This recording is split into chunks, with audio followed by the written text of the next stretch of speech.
सय्यद बंडा वार करणार आहे तेवढ्यात जिवामालाने मग त्याचा हात तोडला. हात म्हणजे उखडूनच काढला. तो जो हातात पट्टा तो हा पट्ट्यासकट उडाला हात. तूने देखा, तेरे बाप ने देखा, इस बादशाह ने भी देखा मैं क्या आदमी. देखणं वर्णन आहे म्हणजे महाराज ज्या लव्या जम्यासह गेलेत ना आग्र्याला, म्हणजे महाराजांचे जे मोठमोठे सरदार होते त्या प्रत्येकाला पालखी होती. सय्यद बंडासुद्धा शामियानात होता. पण महाराजांनी बघितलं की सय्यद बंडा शामियानात आहे. त्यावेळेस महाराजांनी वरून खाली येताना पंताजी भोसलेंना सांगितलं की सय्यद बंडाला बाहेर काढ. कृष्णाजी भास्कर जसा वार करायला आला तसा महाराजांनी त्यांच्या डाव्या हातातल्या पट्ट्यांनी कृष्णाजी भास्करवर वार केला आणि त्याच्या डोक्यावर तो वार केला आहे. डोक्याचे 2 तुकडे. इतका जबरदस्त वार. अफजल खानाला हा सगळा विचार करायच्या आधी महाराजांनी त्यांच्या हातातली जी वाघनखं होती ती खूप असली आणि ती ओढत आणली. जशी ती ओढत आली त्या रक्ताच्या चिळकांड्या उडाल्या. किंवा भारतामध्ये असं उल्लेख आहे की महाराजांनी त्यांच्या हाताला एका पट्ट्याने आणि तलवारीने दोन्ही हातांनी त्या अशा फिरवत आहेत आणि एक आवरण तयार केलं आहे. जेव्हा कोणीही बोलतं इतिहासाबद्दल ज्यावेळेस बोलतं ना त्यावेळेस आपली जबाबदारी पहिली असली पाहिजे की आपण ते करेक्ट आहे का ते चेक केलं पाहिजे, कारण इतिहास आपल्या मातीत घडला. हेलो हाय, कैसे हो आप सब? मैं तो एकदम बेस्ट हूँ. Welcome to another episode of the bliss talks with Sneha Naidu. आज आपण हा पॉडकास्ट मराठीमध्ये करणार आहोत कारण विषयच इतका खास आहे. आज आपण बोलणार आहोत छत्रपती शिवाजी महाराजांबद्दल आणि ह्यासाठी आपल्यासोबत आहेत प्रणय घागरे, जे इतिहासाचे जाणकार आहेत आणि त्यांनी शिवरायांबद्दल खोल अभ्यास केला आहे. So without wasting any time let's welcome Pranay Ghagare.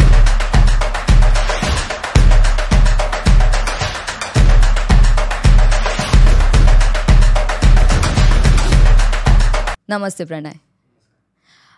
So start करायच्या आधी मला तुम्हाला हे सांगायचं आहे की इतिहास हा माझ्यासाठी का सगळ्यात जास्त इंटरेस्टिंग टॉपिक आहे हे सांगते. जेव्हा मी स्कूलमध्ये होते त्यावेळेस जसं लाईक सगळे टीचर्स एक थोडं आपल्याला एक सांगतात की रट्टा मारा, लाईक ओव्हरऑल लाईक नाही कळलं तरी सब्जेक्ट एक तुम्ही वाचून या आणि एक्झाम लिहा, असं एक पद्धत आहे.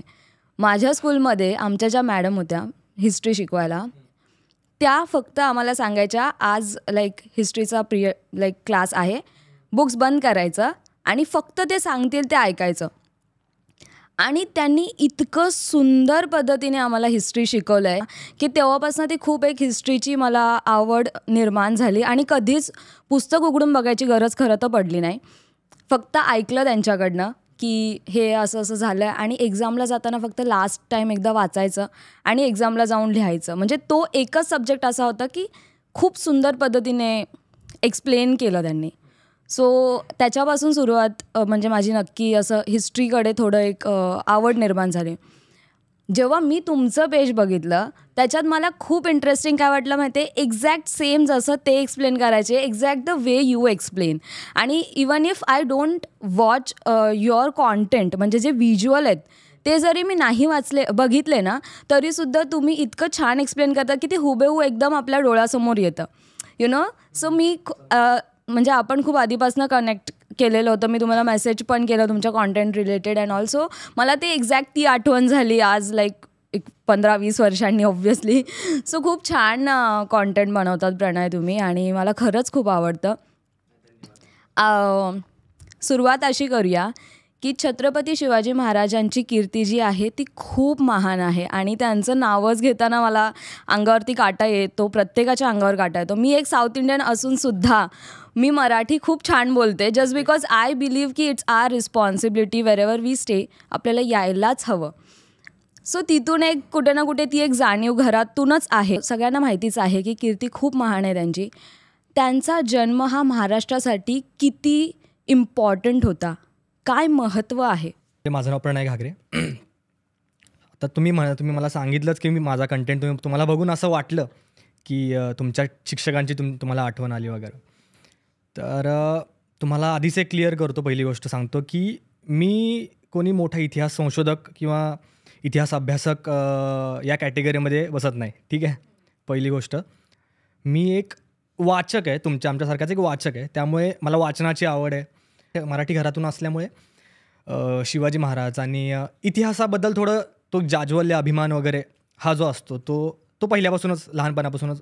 पहिली गोष्ट मी क्लिअर करतो की मी माझ्या मनाचं काही सांगणार नाही आहे आणि जे काही मी आत्तापर्यंत वाचलं आहे किंवा मी जे काही माझ्या कॉन्टॅक्टमध्ये असलेल्या इतिहास अभ्यासकांशी चर्चा करून जे काही मला कळालं आहे म्हणजे त्या आधारावर मी ते बोलणार आहे आणि संदर्भ असतीलच माझ्याकडे. आणि जरी काही तुम्हाला असं वाटत असेल बाबा की मी जे बोलतोय त्याचं म्हणजे असं डाऊट असेल काहीतरी बाबा, तर तुम्ही रेफरन्स चेक करू शकता. म्हणजे का महत्त्वाचं आहे माहिती आहे, कारण कुठलीही जेव्हा कोणीही बोलतं इतिहासाबद्दल ज्यावेळेस बोलतं ना, त्यावेळेस आपली जबाबदारी पहिली असली पाहिजे की आपण ते करेक्ट आहे का ते चेक केलं पाहिजे. ते खूप महत्त्वाचं आहे. म्हणजे पुढचा कितीही काही सांगेल बाबा, कितीही मोठ्या आवाजात काहीतरी नरडं फाडून बोलेल तो, पण कारण की बरेच मी बघितलेत लोक की इतिहास म्हटलं की ते अंगावर काटे उभं करण्यासाठी म्हणजे ते त्या गोष्टी रंगवणं वगैरे वगैरे ह्या गोष्टी होतात. पण आपली जबाबदारी ही आहे की आपण ते चेक केलं पाहिजे, कारण की दुसऱ्याला नावं ठेवायला खूप सोपं आहे, खूप सोपं आहे म्हणजे. पण आपण स्वतः ते जाऊन चेक करतोय का, ही पहिली आपली जबाबदारी असली पाहिजे. कारण इतिहास आपल्या मातीत घडला आहे, भारतात घडला आहे, त्यामुळे ते एक महत्त्वाचं आहे. आता तुमच्या प्रश्नाकडे येतो मी. तुम्ही म्हणालात की म्हणजे महाराजांचा जन्म का महत्त्वाचा आहे किंवा काय महत्त्व आहे महाराजांच्या जन्माचं आपल्या महाराष्ट्रासाठी किंवा आपल्या भारतासाठी म्हणू आपण. भारतासाठीच एक प्रेरणा आहे, पूर्ण देशभरासाठी एक प्रेरणाच आहे. कारण इतके परकीय लोक इथे येऊन गेलेत ना, त्यांनी त्यांच्याकडचे जे राजे वगैरे आहेत त्यांच्याशी तुलना केली आपल्या महाराजांची, त्यामुळे त्यांनीसुद्धा प्रेरणा घेतली आहे महाराजांकडून. त्यामुळे इंटरनॅशनल अरेनावर महाराज पोचलेत ऑलरेडी असं म्हणायला हरकत नाही. आपण काय म्हणतो की 150 वर्ष इंग्रजांनी आपल्यावर राज्य केलं, 150 वर्ष. पण या 150 वर्षांच्या गुलामी आधी एक 8व्या-9व्या शतकामध्ये भारतावर इस्लामी आक्रमण झालं. म्हणजे पहिला परकीय आक्रमण झालं असं म्हणू शकतो आपण. हे पहिलं आक्रमण उत्तरेला झालं, म्हणजे भारताच्या उत्तरेला सिंधू नदीचा जो भाग आहे, सिंधू प्रदेश जो आहे, तिथे ते पहिलं आक्रमण झालं. 12व्या-13व्या शतकापर्यंत इस्लामी आक्रमकांनी तिथून ती सगळी भूमी कॅप्चर केली. आणि 13व्या शतकामध्ये हे आक्रमण महाराष्ट्रात आलं. अल्लाउद्दीन खिलजी महाराष्ट्रात आला 13व्या शतकामध्ये. तोपर्यंत महाराष्ट्र असं म्हणू शकतो आपण झोपलाच होता, कारण त्यांना असं वाटत होतं की उत्तरेत चालू आहे ना हे सगळं, महाराष्ट्रापर्यंत कशाला, दक्षिणेत कशाला कोण येतंय. पण तोपर्यंत इथे सगळी शांततेची परिस्थिती होती. शांततेची असं म्हणू शकत नाही आपण. कसं सांगतो तुम्हाला की तो काळ असा होता की आता हे मी 8वं 9वं शतक किंवा 13वं शतक 12वं शतक असं म्हणतोय मी, त्या शतकामध्ये या परकीय आक्रमणांव्यतिरिक्त जे काही हिंदू राजे होते इथले, त्यांची सुद्धा आपापसात भांडणं असायची. त्यांना त्यांचा राज्याचा विस्तार करायचा आहे. विजयनगर साम्राज्य दक्षिणेत होतं, सगळ्यात मोठं साम्राज्य होतं विजयनगरचं दक्षिणेमधलं. म्हणजे मराठा साम्राज्याआधी विजयनगरचं साम्राज्य खूप मोठं होतं दक्षिणेमध्ये. 13व्या शतकामध्ये ज्यावेळेस अल्लाउद्दीन खिलजीने ते महाराष्ट्रावर म्हणजे आक्रमण केलं, त्यावेळेस यादवांचं राज्य होतं. तर देवगिरीचा जो किल्ला आहे, म्हणजे दौलताबादला, औरंगाबादला जो देवगिरीचा जो किल्ला आहे, ती यादवांची राजधानी होती. इस्लामी आक्रमणांची एक प्रकारे म्हणू शकतो आपण घुसखोरी सुरू झाली. मुघल आले, इंग्रज आले, पोर्तुगीज आले, म्हणजे आणखी परकीय सत्ता आल्या. बहमनींचं राज्य होतं एक मधल्या काळामध्ये. त्यानंतर त्या बहमनी राज्यांच्या पाच तुकडे झाले आणि त्यांच्या मग त्या आदिलशाही, निजामशाही, कुतुबशाहीमध्ये त्यांची विभागणी झाली. ह्या ज्या शाह्या होत्या, या शाह्यांनी महाराष्ट्राला घेरलेलं.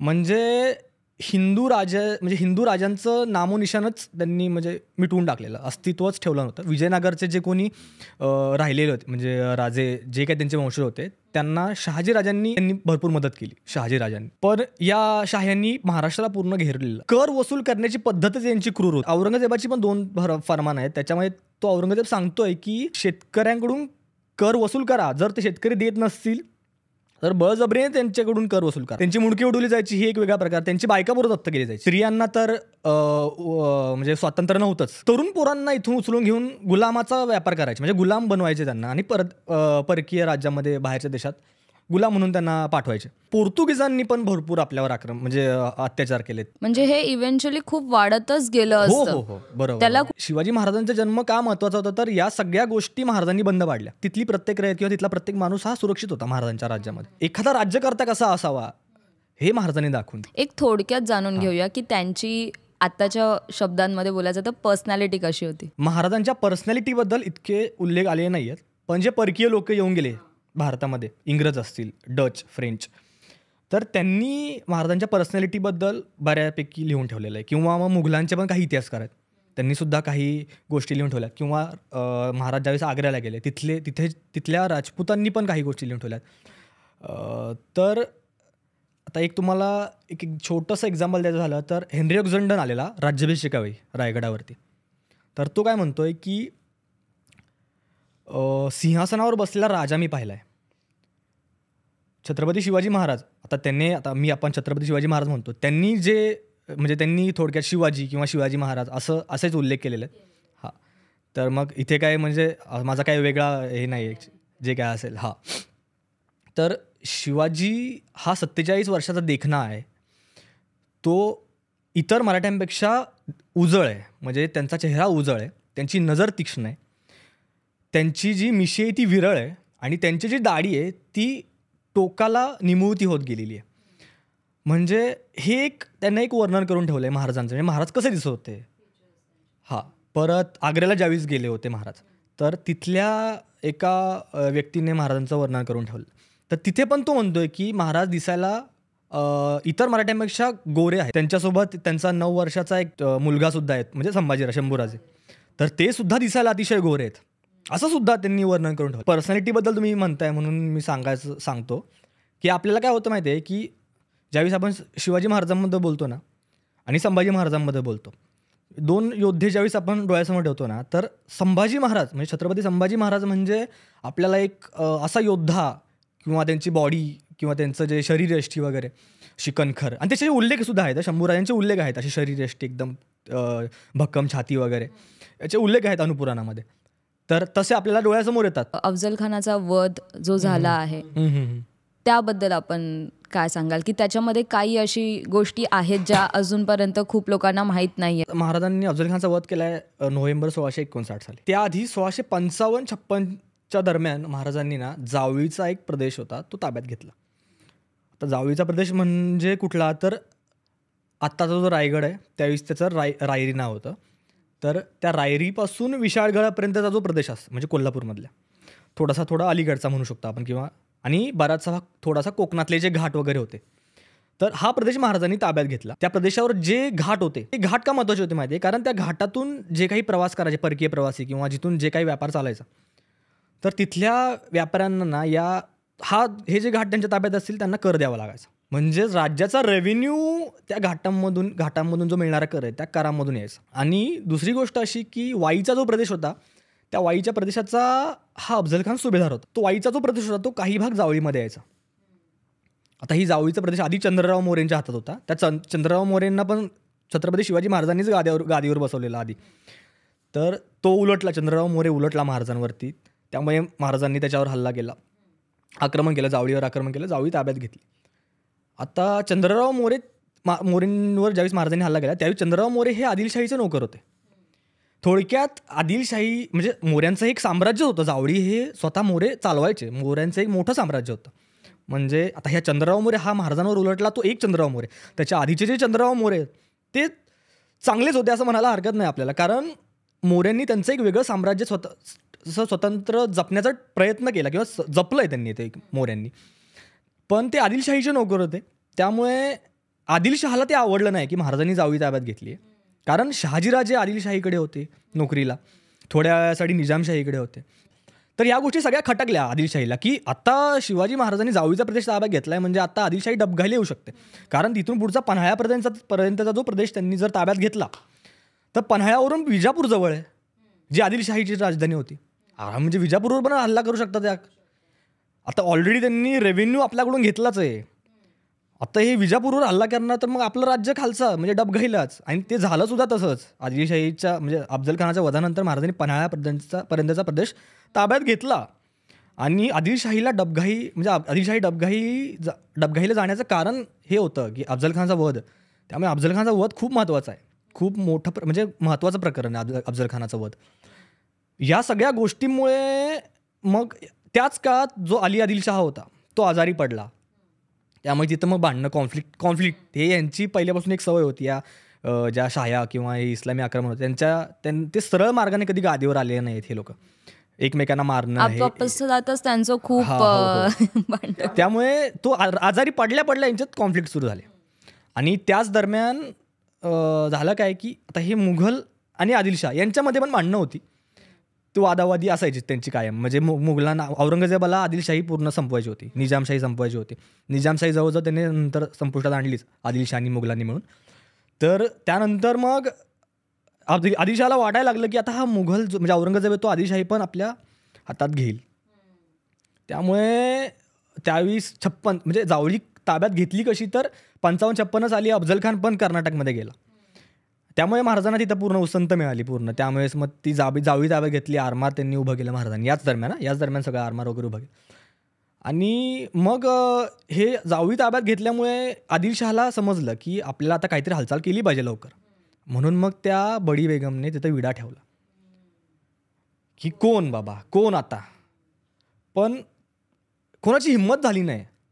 कारण महाराजांनी जो फत्तेखानाचा जो पहिल्या लढाईमध्ये जो पराजय केला, तिथपासून या जावी ताब्यात घेण्यापर्यंतच्या प्रकरणापर्यंत महाराजांचा दरारा इतका वाढला होता की कोणी समोर यायलाच तयार होईना. कारण जो आदिलशहा म्हणजे जे शिवाजी महाराज या आदिलशहाला किंवा मोगलशहाला घाबरत नाही आहेत, त्यांचे प्रदेश लुटतायत, त्यांच्या प्रदेशावर आक्रमण करतायत, त्याला कोण तोंड देणार बाबा.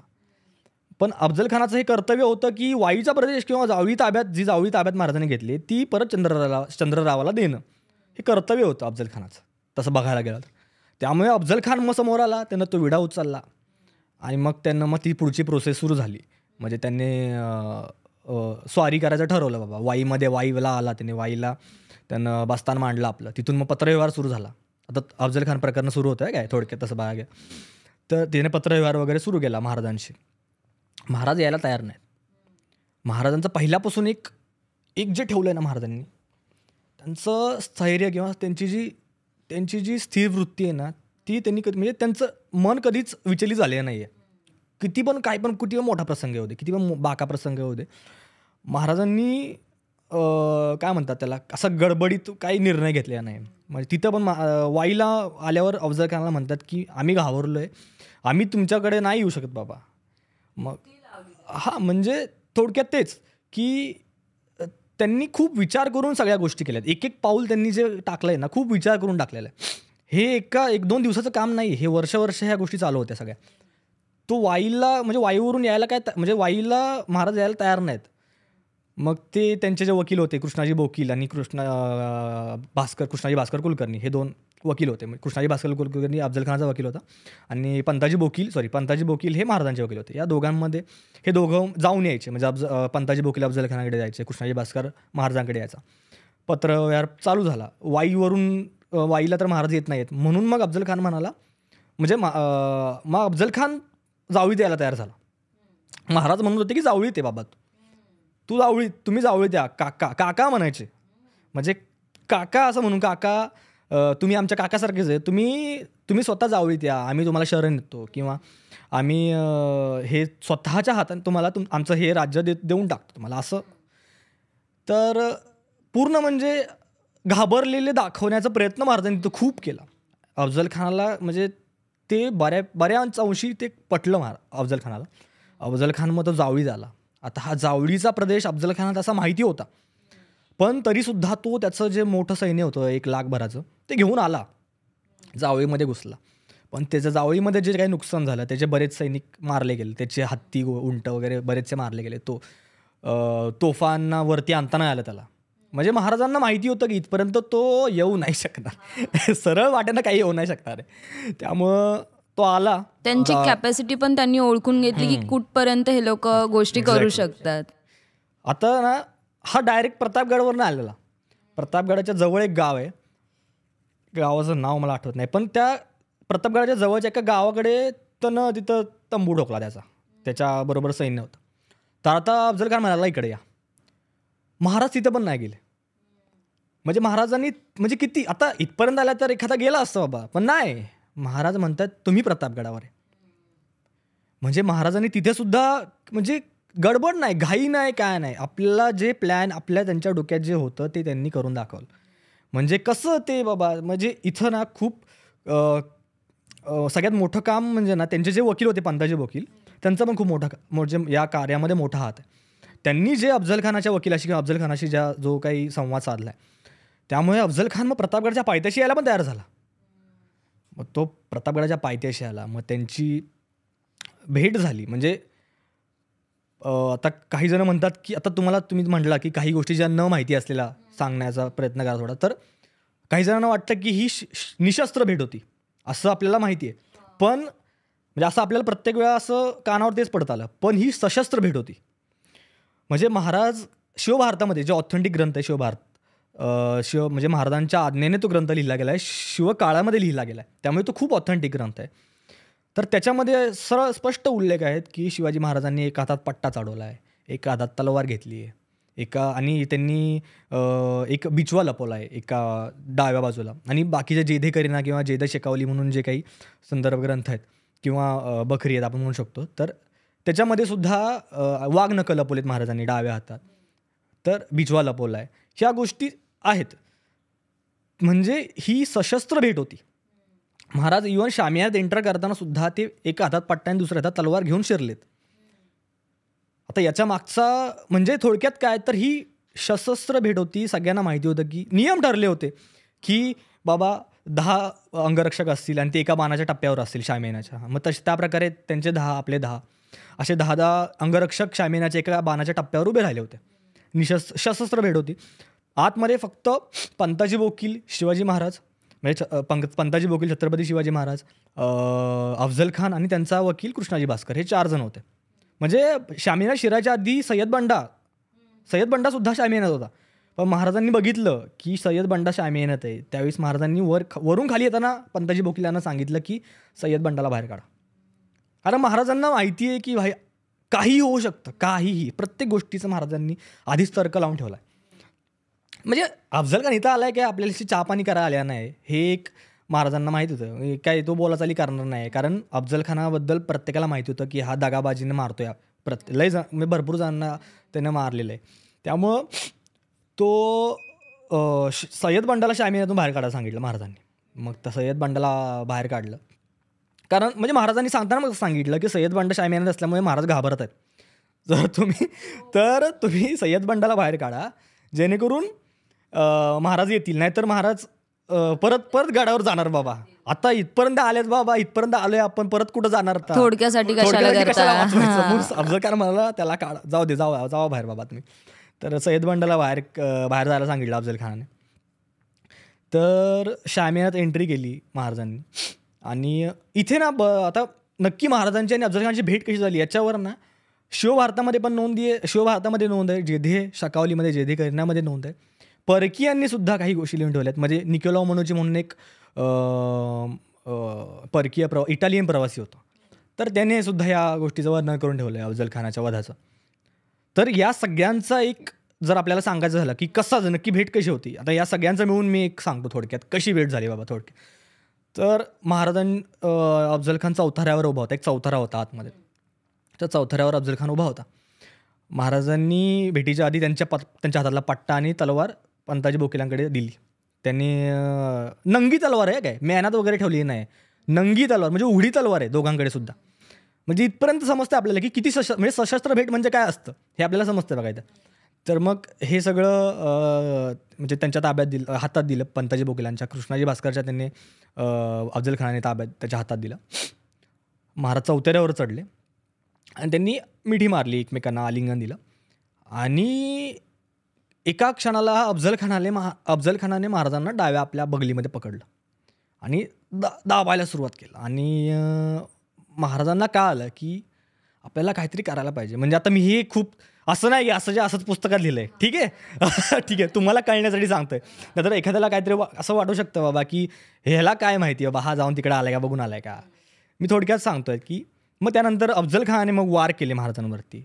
आता महाराज पूर्ण तयारी झाले होते. महाराजांनी चिलकत घातलं होतं अंगामध्ये. चिलकत म्हणजे एक लोखंडाचं एक आवरण असतं, त्याच्यावर आपल्याला कपडे घालायचे असतात. तर मग चिलखत असल्यामुळे तो वार फुका गेला म्हणजे अफजल खानाचा. अफजल खानाला समजे ना की काय आपण जो वार करतोय वार होत का नाही, म्हणजे खरखर आवाज यायला लागला ना त्याला. मग त्याला कळालं की हा आपल्याशी डबल गेम करतोय बाबा, तयारीनिशी आले. पण अफजल खानाला हा सगळा विचार करायच्या आधी महाराजांनी त्यांच्या हातातली जी वाघनखं होती ती खुपसली. ज्या बाजूला महाराजांना पकडलं होतं त्याच बाजूला अफजल खाना वाघनखं महाराजांनी खुपसली आणि ती ओढत आणली. जशी ती ओढत आली त्या रक्ताच्या चिळकांड्या उडाल्या. त्यावेळेस तिथं कोथळा बाहेर आलेला, तर रक्ताच्या चिळकांड्या बाहेर आल्या, चिळकांड्या उडाल्या. आणि त्यावेळेस मग डाव्या हातातला लपवलेला जो बिचवा होता तो बाहेर काढला महाराजांनी आणि तो खुपसला. मग आणि तो खुपसून मनुष्यने उल्लेख केला येतं की तो खुपसल्यानंतर तो डाव्या बाजूने उजव्या बाजूला ओढत आणला महाराजांनी आणि मग त्याचा कोथळा बाहेर आला. म्हणजे असं सगळं ते वर्णन आहे. म्हणजे बिचव्याने मारल्यानंतर त्याचा कोतळा बाहेर आला. तो जसा कोतळा बाहेर आला त्याला कायचं बंद झालं अफजल खानाला. अफजल खान दगा दगा ओरडतच बाहेर गेला शामियानामध्ये. आता यावेळेस जो कृष्णाजी भास्कर होता त्याने महाराजांवरती वार करायचा म्हणजे वार केला. तिथे साहजिक होतं, त्याच्या हातात तलवार होती आणि आपल्या मालकावर हल्ला झाला आहे, तो काय शांत नाही बसणार. त्यांनी इथं जी गोष्ट घडली ना ही आस्थायागत मी कुठेही वाचली नाही की अशी गोष्ट म्हणजे ज्या ताकदीने किंवा ज्या वेगाने महाराजांनी या गोष्टी घडवल्यात नाही या 4-5 सेकंदामध्ये त्या अत्यंत महत्त्वाच्या आहेत. म्हणजे जसा अफजल खानाचा कोतळा बाहेर आला, अफजल खान असा निघाला आता बाहेर, कृष्णाजी भास्कर लगेच महाराजांवरती वार करण्यासाठी आला. महाराजांनी चौथऱ्यावरून उडी टाकली. पंताजी बोकिलांच्या हातात जो पट्टा होता तो पट्टा डाव्या हातात चढवला, तलवार दुसऱ्या हातात पकडली, परत झाले शस्त्रधारी. आता महाराज शस्त्रधारी. कृष्णाजी भास्कर जसा वार करायला आला तसा महाराजांनी त्यांच्या डाव्या हातातल्या पट्ट्यांनी कृष्णाजी भास्करवर वार केला आणि त्याच्या डोक्यावर तो वार केला आहे, डोक्याचे 2 तुकडे. इतका जबरदस्त वार. ठरलेला आधीच गोष्टी की सय्यद बंडाला जीवामहाला बघणार आहे. त्यामुळे सय्यद बंडा जसा आतमध्ये आला आहे तसा जीवामहालाने एंटर केलं शामियान्यामध्ये आणि सय्यद बंडा वार करणार आहे तेवढ्यात जीवामहालाने मग त्याचा हात तोडला. हात म्हणजे उखडूनच काढला. तो जो हातात पट्टा होता तो हा पट्ट्यासकट उडाला हात. तर मग तिथं म्हणजे होता जीवा म्हणून वाचला शिवा आपण असं म्हणतो आपण, ती म्हण तिथे त्यासाठी तिथेच ती प्रचलित झाली. म्हणजे तर ज्यावेळेस महाराज बाहेर येत आहेत शामियान्यामधून त्यावेळेस इतर सैनिक किंवा इतर जे होते अंगरक्षक तिथं ते वार करायला येत होते महाराजांवरती. तर महाराजांनी म्हणजे शिवभारतामध्ये असा उल्लेख आहे की महाराजांनी त्यांच्या हाताला एका पट्ट्याने आणि तलवारीने दोन्ही हातांनी त्या अशा फिरवत आहेत आणि एक आवरण तयार केलं आहे. म्हणजे काय म्हणतात त्याला आपण, शिल्ड. एका शिल्डसारखं ते महाराज असे घुमवत आहेत. आता तो पट्टा काय चालवणं काय खायची गोष्ट नव्हती. पट्टा एका हातात तलवार, त्या दोन्ही हातांनी महाराजांनी ते दोन्ही हातांनी घुमवत आहेत. म्हणजे तुमच्या जर इमॅजिन होत असेल तर थोडं इमॅजिन करू शकता तुम्ही की एका हातात पट्टा दुसऱ्या हातात तलवार, ह्या दोन्ही हातांनी ते असे फिरवत आहेत आणि शिल्ड तयार केली की बाबा माझ्यावर वार करायला आला की तो वाचलाच नाही पाहिजे. म्हणजे महाराजांची ताकद आपल्याला इथे थोडक्यात लक्षात येते. आणि चपळाई पण किती होती की तेवढ्या कमी वेळामध्ये इतक्या गोष्टी विचार करणं. महाराजांनी आधीच सगळ्या गोष्टी तर्क लावून ठेवल्या होत्या की कोण आपल्यावर वार करू शकतं, कोण म्हणजे अफजल खान कशा प्रकारे आपल्यावर वार करू शकतो, काय काय वार करू शकतो. ह्या गोष्टी नक्कीच महाराजांनी याचा आधी विचार केला असणार. त्याशिवाय ह्या गोष्टी शक्य नाही आहेत की एवढ्या चपळाईने त्या शस्त्रबद्ध त्याच्या हातातली वाघनखं काढून ती बिछवा टाकून ती नंतर मग ती पट्टा लावायचा आणि मग तलवार हातात घ्यायची. हे किती कमी वेळात महाराजांनी केलं. थोडक्यात जाणून घेऊया आग्र्यावरच्या प्रसंगाबद्दल. ज्यावेळेस महाराज आग्र्याला म्हणजे पुरंदरचा तह झाला, त्या तहामुळे महाराजांना आग्र्याला जावं लागलं. महाराजांची खरं तर इच्छा नव्हती आग्र्याला जायची. मिर्झाराजे जयसिंगाने महाराजांना कन्व्हिन्स केलं की बाबा तुम्ही चला, म्हणजे आग्र्याला चला, औरंगजेबाला भेटा, बादशाला भेटा. त्याच्या शब्दाखातर महाराज गेलेत आग्र्याला. म्हणजे महाराजांना वचन दिलं त्याने की तुमच्या जीवाला काही धोका नाही होणार माझ्यामुळे. ते रामसिंगला सुद्धा माहिती होतं, म्हणजे मिर्झाराजांचा मुलगा जो होता त्याला सुद्धा माहिती होतं की आपल्या बापानं वचन दिलं आहे महाराजांना. त्यामुळं कारण की आग्र्याला रामसिंग होता, मिर्झाराजा नव्हता. रामसिंगाकडे सगळी हे होती म्हणजे जबाबदारी होती महाराजांची. तर रामसिंगाला हे गोष्टी सगळ्या माहिती होत्या. पत्रव्यवहार त्यांचे व्हायचे रामसिंगाचे मिर्झाराजांचे. पण झालं काय माहिती आहे की महाराज आग्र्याला ज्यावेळेस पोचले ना त्याचवेळी महाराजांचा अपमान तिथंच सुरू झालेला. म्हणजे खरं तर त्यांच्या हद्दीवरच. रामसिंग स्वतः आला नाही महाराजांना घ्यायला, पहिली गोष्ट. त्याचा एक महाराजांना थोडासा राग आला. असे काही प्रोटोकॉल्स असायचे आधी की हे फॉलो झालंच पाहिजे असं? दरबारातले प्रोटोकॉल असायचे. दरबारातले म्हणजे औरंगजेबाच्या. ते मी सांगतो पुढे काय म्हणजे प्रोटोकॉल काय होते का. तर महाराजांना तिथे एक राग आला आणि जो कोण त्याला महाराजांना रिसीव्ह करायला आलेला त्यानं सुद्धा घोड्यावरूनच महाराजांची भेट घेतली. हे महाराजांना तिथं कळालं की इथंच सुरू झालं आहे आपला अपमान करायचं, इथंच सुरू झालं.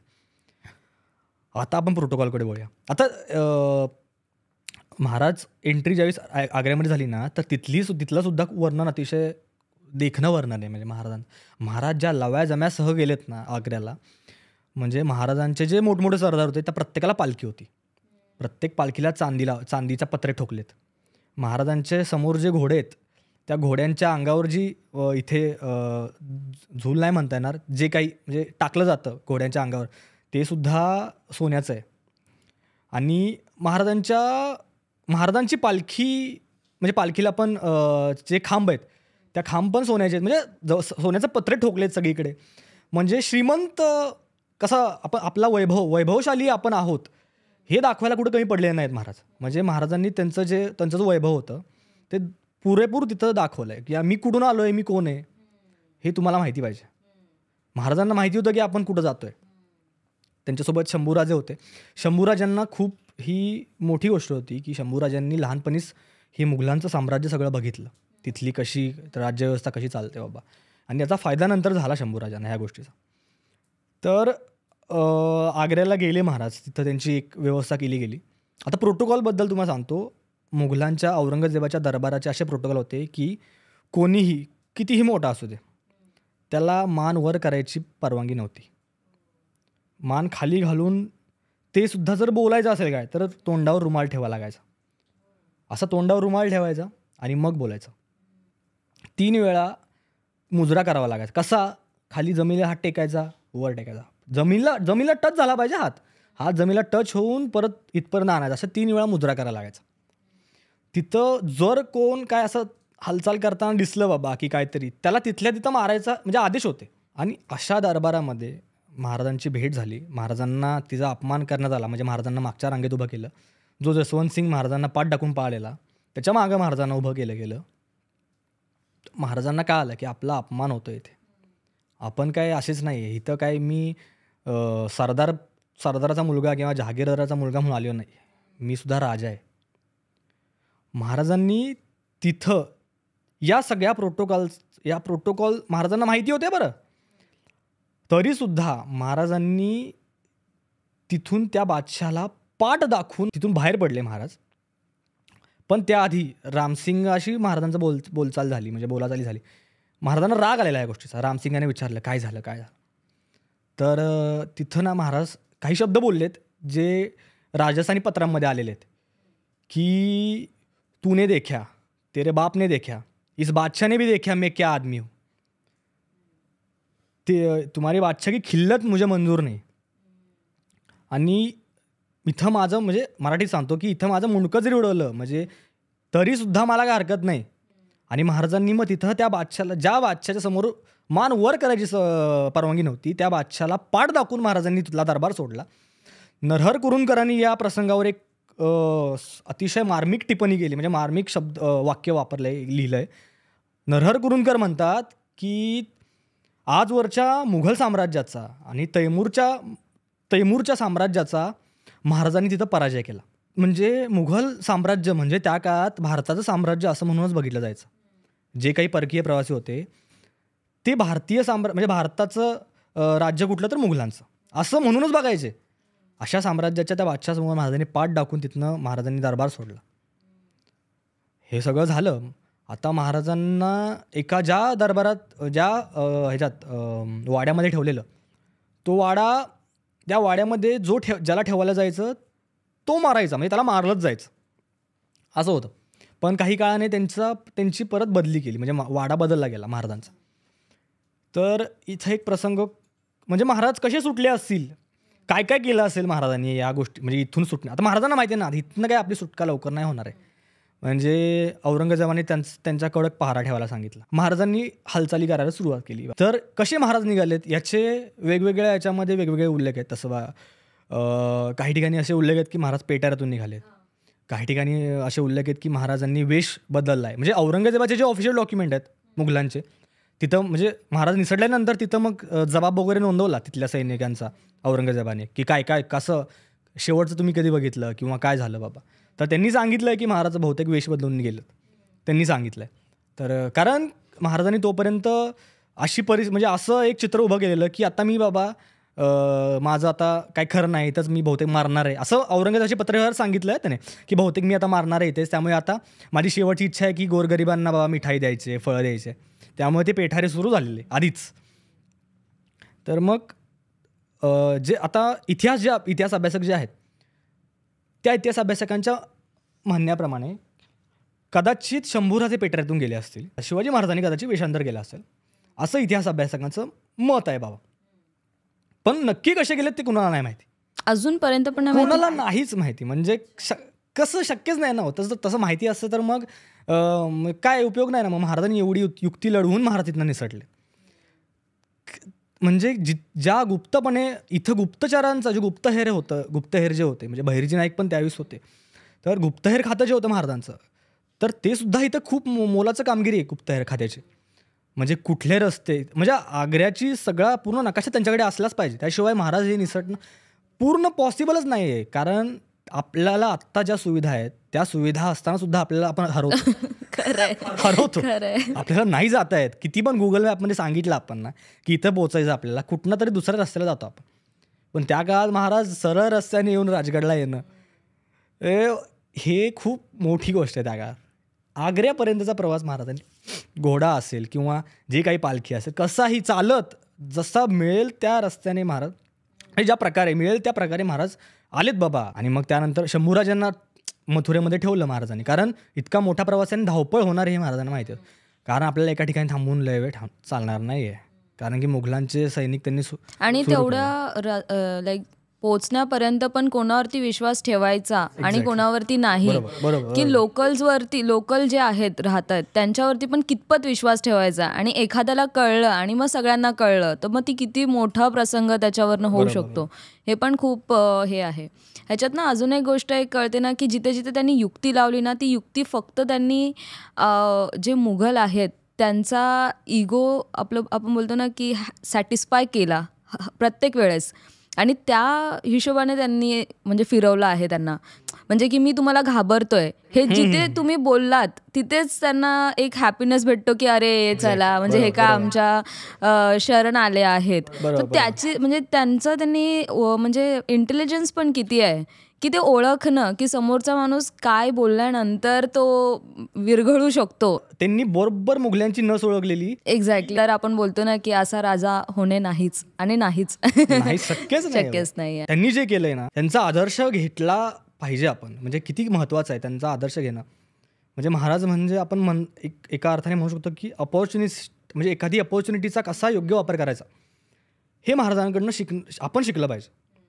आता महाराज जसे जसे वागलेत तसं वागायला गेलं तर ते आपल्याला एका पुरा जन्म अपुरा पडणार आहे, शक्य नाही आहे. पण ज्या काही छोट्या मोठ्या गोष्टी आपल्याला समजतात बाबा त्या गोष्टी तरी आपण निदान त्या गोष्टीचा विचार केला पाहिजे. विचार तरी केला पाहिजे. वागणं पुढची स्टेप आहे, विचार केला पाहिजे बाबा आपल्या लक्षात येतं का ही गोष्ट की महाराजांनी हे केलंय किंवा महाराजांनी असे वागलेत त्यावेळेस. हाच संदेश युवा पिढीला देऊन आजचा पॉडकास्ट आपण आज इथेच संपवूया, एंड करूया. आणि thank you so much Pranav. Honestly म्हणजे मी विचार नव्हता केला की एवढ्या डिटेलमध्ये आपण एखाद्या टॉपिकवरती बोलू शकतो, कारण जे चॅप्टर्स आहेत त्याच्यामध्ये आपण 2 पेजेसमध्ये ही हिस्ट्री संपवायचा त्यांनी ट्राय केलं आहे. म्हणजे ब्रॉड सब्जेक्ट आहे हा प्रत्येकाला कळावा आणि त्याच्यातनं फक्त ॲज अ हिस्ट्री न घेता त्यातनं काहीतरी शिकायचं खूप महत्त्वाचं आहे. Thank you so much for watching this podcast. I hope की तुम्हालासुद्धा हा पॉडकास्ट आवडला असेल, खूप इंटरेस्टिंग वाटला असेल. ह्यातनं एक टेक अवे घ्यायचं आहे तर मी इतकंच सांगेन की प्लीज गो फॉलो हिम.